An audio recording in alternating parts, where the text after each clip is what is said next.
It was very traumatic, and sometimes you realize the trauma of it after.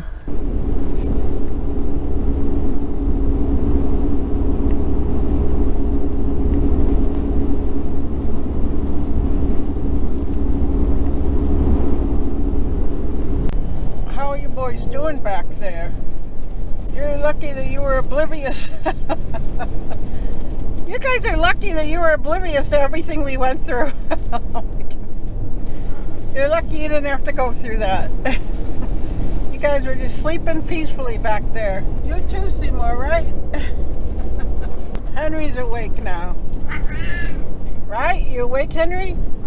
Yeah? Oh, yeah. You should have seen that road, Henry. We're going to this rest area here because we need a little bit of rest. Half a mile.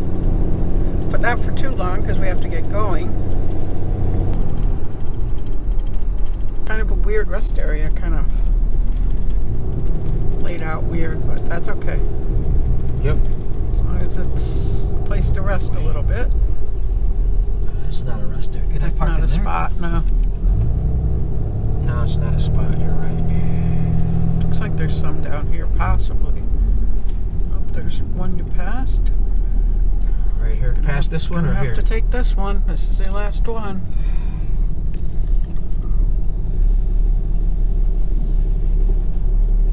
I think we should be okay.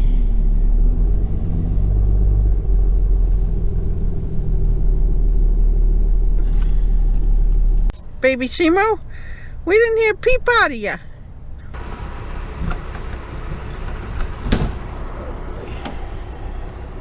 Oh boy. Oh gosh, look at this. This went flying. Look at that. Our table. See it? Look. So, Wow. I don't think that's ever happened before. no, it never has. I hope it's not broken. Yeah, me too.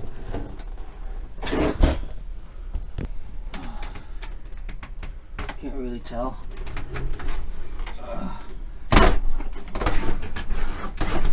Yeah.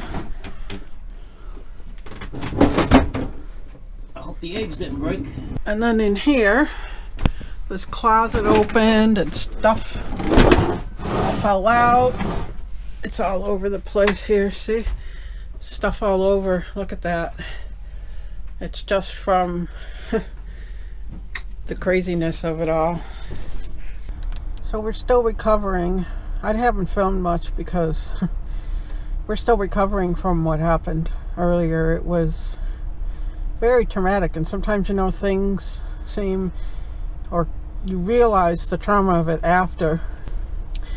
I'll tell you a little bit about what happened. We wanted to go on I-40 through Tennessee, and our truck GPS was trying to take us through Kentucky, and so I couldn't get it to go to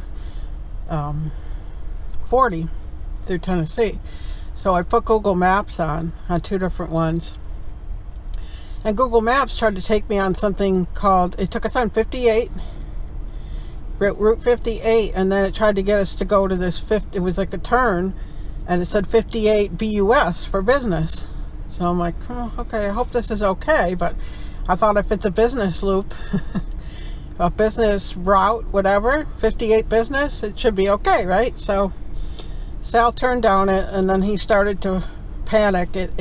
We had to turn and then turn on another road, and then the road just started getting narrow, like a gravel road, isolated, and he really started panicking. And then we switched, and I started driving, and there was this one turn that I made, and it was really hard to make the turn, and the RV was actually kind of like up on a hill a little bit sideways, and after that turn there was this loud sound that we heard, and we didn't know what it was. And so by that point I was terrified, and then we just kept driving, and then we found like some houses, and Sal tried to go to these houses. One had a dog on the porch, so he just hollered.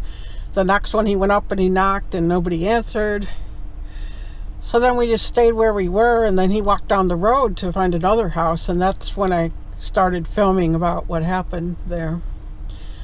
So, eventually, obviously, we got out of there, but it was very scary, and there was like steep on one side, and it was like you couldn't even there was one vehicle could only go through. It was just such a narrow road. And I started walking down the road to see if there was anybody else that I could have gone to knock on the door to see if that road was going to lead us out of there, because I didn't want to go any further down there unless I was 100% sure. And nobody was answering the door. And on the way, as I was walking down that road, my heart was beating so fast because I was walking fast, and I think I was all worked up and nervous, and my heart was beating so fast. I thought I was going to have a heart attack or pass out or something. I had to stop, and I was pretty much making my peace because I thought that was it. I thought something was going to happen to me. I was making my peace, and basically that's what I was doing. I was at peace saying, okay, well, I don't know if I'm going to get out of this. I was starting to feel lightheaded, so I had to stop. And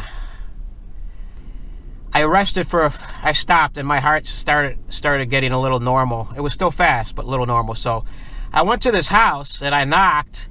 Nobody answered again. And as I was walking away, I decided that might be a good place to pull in, and turn around and maybe go back the other way.